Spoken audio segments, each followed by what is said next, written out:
एक टीचर अपनी बीवी के साथ ऐसे गांव जाता है जहां सैलाब की तबाही की वजह से बच्चों का फ्यूचर डार्क होने का खदशा था, लेकिन उन्हें नहीं मालूम स्कूल पहुंचते ही कई मुश्किलात का सामना करना पड़ेगा। वहां मौजूद बगैर धड़ वाली डैन टीचर की बीवी के पेट में मौजूद बच्चे का खून पीकर शक्तिशाली बनना चाहती थी। उसी डैन के कारण गाँव वीरान पड़ गया। असल में वो काला जादू करने वाली और कोई नहीं, गाँव की मसीहा औरत थी। मुकम्मल मूवी देखने के लिए हमारे साथ बने रहें।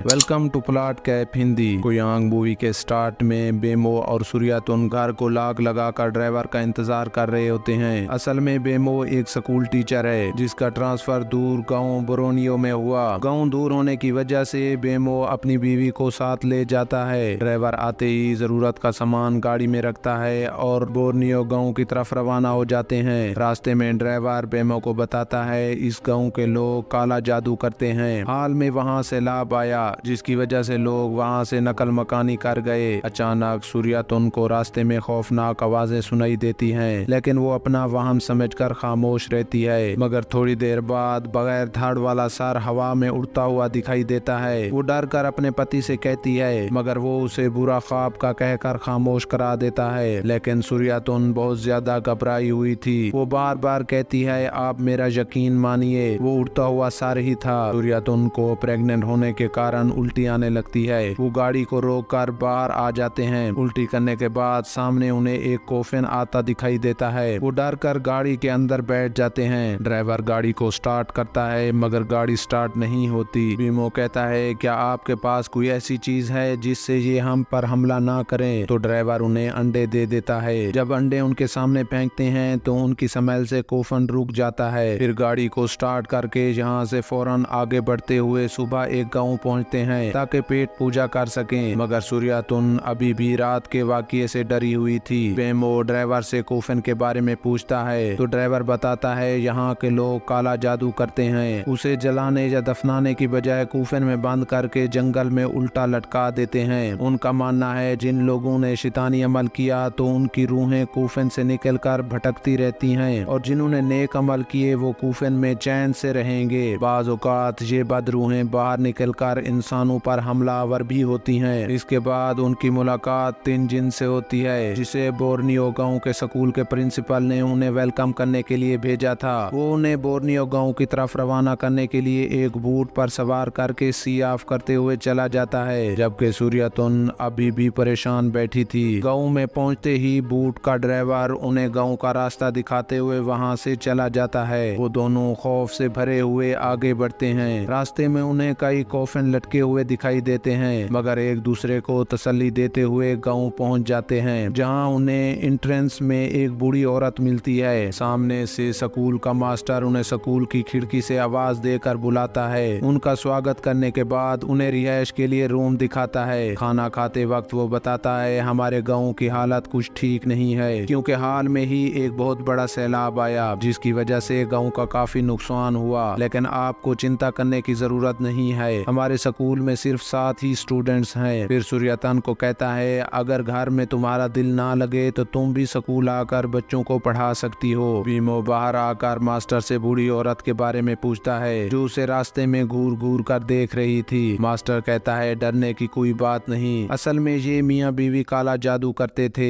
इनके काले जादू की वजह से गाँव में सैलाब आया और आज भी उन लोगों की रूहें भटक रही हैं। ये हर नए आने वाले लोगों को इस तरह ही देखती हैं। दूसरी तरफ वही बूढ़ी औरत रूम में एक कच्चा आम सूर्या की तरफ फेंक कर खिड़की से देखने लगती है। सूर्यातुन वो आम उठाकर रख देती है। मास्टर कहता है, रात काफी हो चुकी है, आप भी सफर करके थक चुके होंगे, आप आराम कर लें, कल सुबह मिलते हैं। फिर दोनों सो जाते हैं। अचानक दरवाजा खटखता है। बीमो डर कर दिया उठाते हुए दरवाजा खोलता है तो बूढ़ी औरत मंत्र पढ़ती हुई सूर्यातुन के पेट पर हाथ रखती है। फिर कुछ कहे बगैर वहाँ से चली चली जाती है। सुबह उठकर वो मास्टर को बताते हैं। मास्टर हंसते हुए कहता है, ये इसका रोजमर्रा का काम है, आप इस पर तवज्जो ना दिया करो, आओ स्कूल चलते हैं। फिर भीमो और सूर्यतन अपनी क्लास में बच्चों को पढ़ाने चले जाते हैं। सूर्यतन की क्लास में सिर्फ 3 बच्चे होते हैं। जैसे ही सूर्यतन ब्लैक बोर्ड पर लिखकर बच्चों की तरफ देखती है तो मरे हुए बच्चों को क्लासरूम में देखकर डर जाती है। उनमें से एक बच्चा उसे लॉकेट देता है। सूर्यतन लॉकेट लेते वक्त उस बूढ़ी औरत को देखती है, फिर घर आकर उस लॉकेट को खिड़की पर लटका देती है। थोड़ी देर बाद उसे पर्दे के पीछे परछाई नजर आती है। जैसे ही पर्दा हटाती है तो वहाँ कोई नहीं होता। फिर अगली सुबह दोनों स्कूल में बच्चों को पढ़ाने के बाद बाहर बच्चों से बातें कर रहे होते हैं कि सामने खड़ी बूढ़ी औरत ये सब कुछ देख रही होती है। फिर अचानक क्लासरूम से जोरदार चीख सुनाई देती है। तभी स्कूल टीचर भागकर क्लास में जाते हैं तो एक बच्ची सीलिंग को तोड़कर अंदर जा रही थी, जिसके पांव खून से भरे हुए थे। इस बच्ची को बचाने के लिए भीमो को मेज पर चढ़ाते हैं। जब भीमो अंदर झांक कर देखता है तो वो बच्ची डैन की शक्ल में उस पर हमला करने लगती है। भीमो फौरन सीलिंग से नीचे हो जाता है। दूसरी तरफ सूर्यतन के चीखने की आवाज आती है। भीमो और सभी टीचर दूसरे रूम की तरफ जाते हैं, मगर वो रूम अंदर से लॉक होता है। रूम के अंदर उसी बच्ची के साथ और कई सारे बच्चे सूर्यतन के पेट की तरफ इशारा करते हैं। उनकी जोर जोर से आवाजें सुनकर खौफ की हालत में सूर्यतन गिर जाती है और साथ में वो बच्ची भी जो सीलिंग के अंदर डैन बनी हुई थी। फिर खुद ब खुद रूम का दरवाजा अनलॉक हो जाता है। भीमो अंदर जाकर सूर्यतन को होश में लाने के बाद घर रेस्ट करने के लिए ले आता है। सूर्यतन ख्वाब में देखती है विंडो पर खड़ा लॉकेट टूटकर गिर जाता है और कुयांग अंदर आकर उस पर हमला कर रही होती है कि सूर्यतन चीख मारकर उठ बैठती है। भीमो अंदर आकर उसे हौसला देता है। अगली सुबह मास्टर आकर भीमो को बताता है, कल होने वाली घटना की वजह से बच्चे डर कर स्कूल नहीं आए, इसलिए आज आप भी स्कूल ना आए। फिर मास्टर उन्हें मीना नामी जादूगरनी के पास ले जाता है। वहाँ गांव का मुखिया भी मौजूद होता है। मीना सूर्यतन का हाथ पकड़कर बताती है, ये तो प्रेग्नेंट है। वहाँ बेटे सभी उस पर गुस्से से देखने लगते हैं, क्योंकि पेशीन गोई के मुताबिक बाहर से आने वाली हामला खातून के बच्चे का खून पीकर कुयांग फिर से पूरी इंसान बन जाएगी और गांव का सर्वनाश कर देगी। मगर मीना उस पर कवच बनाने के लिए अपने चेले को कुछ जादुई पत्ते उबाल कर लाने को कहती है, लेकिन सूर्यतन की अचानक तबीयत खराब होने के कारण डैन का रूप धार लेती है और बाहर भी अंधेरा छाने लगता है। मगर सारे उसे पकड़ लेते हैं और मीना जादू करके उसे पानी पिलाती है, जिससे सूर्यतन की तबीयत बेहतर हो जाती है। फिर अपने घर वापस आ जाते हैं। वहाँ मौजूद सभी एक फैसला करते हैं, अगर हम सूर्यतन को मार दें तो हमारा गांव बच सकता है। लेकिन तीन जिन उन्हें ऐसा करने से मना करता है और कहता है, मैं इनके इर्द गिर्द एक अड़ा दूंगा जिससे कुयांग यहाँ नहीं आ सकेगी। दूसरी तरफ भीमो अपने घर वापस जाने के लिए सामान तैयार करने लगता है तो तीन जिन आकर कहता है, आज बूट नहीं जा सकती, इसलिए आपको सुबह जाना पड़ेगा। लेकिन मेरी एक बात गौर से सुनना, जो कुछ भी हो जाए आपने दरवाजा नहीं खोलना। जब सभी चले जाते हैं तो कुयांग बाहर जोर जोर से दरवाजा खटखटाती है। दरवाजा ना खुलने पर वो छत को तोड़ने की कोशिश करती है। आखिर में गुस्से से वो जोरदार चीखें मारती है, जिससे दोनों बुरी तरह से डर जाते हैं। इसी तरह रात कटने के बाद फौरन वो इस गांव को छोड़कर नाव वाली जगह पर पहुंचते हैं। वो नाव पर सीट रखवाने के लिए अपनी बीवी को रुकने का कहता है। जब नाव के करीब जाता है तो उसे कुयांग आग लगा चुकी थी और गांव वाले उसे बुझाने की कोशिश कर रहे थे। जब वापसी अपनी बीवी को बताने के लिए आता है तो वो वहाँ मौजूद ही नहीं थी। भीमो अपनी बीवी को तलाश करने के लिए वापस गांव आता है, लेकिन उसे हर जगह ढूंढने के बावजूद भी नहीं मिलती। जब वो थक कर और उम्मीदें छोड़कर अपने घर के दरवाजे पर बैठता है तो उसे वही बच्ची दिखाई देती है जिसने स्कूल में डैन का रूप धार लिया था। वो उससे टीचर के बारे में पूछता है तो लड़की जंगल की तरफ इशारा करती है। रास्ते में उन्हें एक रुमाल और ब्रेसलेट मिलता है। भीमो कहता है, ये ब्रेसलेट तो मुखिया के आदमी का है। वो फौरन वहाँ जाकर उससे अपनी बीवी का पता पूछता है, लेकिन वो आदमी कहता है, मुझे तुम्हारी बीवी के बारे में कुछ मालूम नहीं है। फिर वहाँ मीना आ जाती है। मीना कहती है, इस आदमी के हाथ में तो अब भी ब्रेसलेट मौजूद है। दूसरा ब्रेसलेट सिर्फ तीन जिन के पास ही था, इसका मतलब तीन जिन ही तुम्हारी बीवी को ले गया है। मीना अपने जादू से सूर्यतन को ढूंढने के लिए मंत्र पढ़ती है, जिससे भीमो के हाथ से प्याला खुद ब खुद टूट जाता है और कुयांग भी इधर उधर आग के गोले की तरह घूम ढूंढने लगती है। आखिर सूर्यतन उसे मिल जाती है और गांव के लोग भी वहां पहुंच जाते हैं। सूर्यतन को उठाकर एक वीरान कमरे में ले जाते हैं, मगर भीमो को अंदर जाने से मीना रोक लेती है। मीना कमरे से बाहर खड़ी मंत्र पढ़ना शुरू कर देती है। मंत्र खत्म करने के बाद भीमो को कमरे के अंदर जाने की इजाजत देती है। फिर मीना अंदर आकर जड़ी बूटों पर मंत्र पढ़ती है, लेकिन कुयांग मीना को ऐसा करने के लिए रोकने की कोशिश करती है। आखिर में मीना भीमो को एक जादुई चाकू देती है और कहती है, अगर तुमने अपनी बीवी को बचाना है तो इस बूढ़ी औरत को मारना होगा। भीमो और उसके दोस्त बूढ़ी औरत को मारने के लिए वहां पहुंच जाते हैं जहां वो जादू कर रही थी। जैसे ही भीमो उस औरत को मारने के लिए वार करता है तो वो उन्हें अपने जादू से रोक लेती है। फिर कुयांग के रूप में मीना की हकीकत बताती है। इस गांव में हम दो कुयांग हैं, दूसरी मीना है जो इस गांव को तबाह करना चाहती है और अब वो तुम्हारे बच्चे की जान लेकर शक्तिशाली बनना चाहती है। मैंने तुम्हारी बीवी के पेट पर हाथ रखकर तुम्हारे बच्चे की रक्षा की और हर आने वाली मुसीबत में तुम्हारा साथ दिया। अब जाओ अपनी बीवी को बचाओ। ये कहकर वहाँ से उड़ जाती है। दूसरी तरफ रूम के बाहर खड़े गांव के आदमी मीना पर शक होने की वजह से रूम में झांक कर देखते हैं तो मीना बाहर आकर उन तीनों को मार डालती है। फिर अंदर जाकर मीना चाकू से सूर्यतन को मारने ही वाली होती है कि बूढ़ी कुयांग वहां आकर मीना पर हमला कर देती है। मीना वहां से भागकर जंगल की तरफ निकल जाती है। तेंजिन सूर्यतन को रूम से बाहर निकाल लेता है। जब भीमो वहां पहुंचता है तो तेंजिन उसे कुयांग के बाल देते हुए कहता है, जिस कुयांग के सामने ये बाल लहराने लगे तो समझ जाना यूही तुम्हारी बीवी और गांव की दुश्मन है। भीमो चाकू और बाल लेकर कुयांग को ढूंढने निकल पड़ता है। रास्ते में कुयांग आग का गोला बनकर उस पर हमला करती है, जिससे भीमो शदीद जख्मी होकर गिर जाता है। जब सामने देखता है तो उसे कुयांग का धड़ मिलता है। वो उसे उठाकर ले जा रहा होता है कि साथ खड़े कोफन के दरवाजे खुल जाते हैं, जिनमें बहुत से मुर्दे बाहर निकल आकर उस धड़ को उठाने से रोकते हैं, मगर भीमो वो धड़ लेकर उसे आग में फेंक देता है। फिर दोनों कुयांग के दरमियान लड़ाई होती है। मीना उस बूढ़ी कुयांग को मार देती है। जैसे ही भीमो पर हमला करती है तो उसकी बॉडी के जलने की वजह से वो जमीन पर गिर जाती है और भीमो इसके दिल पर वार करके उसे मार देता है। फिर सभी गांव वाले खुशी खुशी जिंदगी गुजारने लगते हैं, क्योंकि उनके सर से हमेशा के लिए आफत टल चुकी थी। और यहीं पर इस मूवी का दी एंड होता है। इस तरह की नई हॉरर मूवी देखने के लिए हमारे चैनल को सब्सक्राइब करें।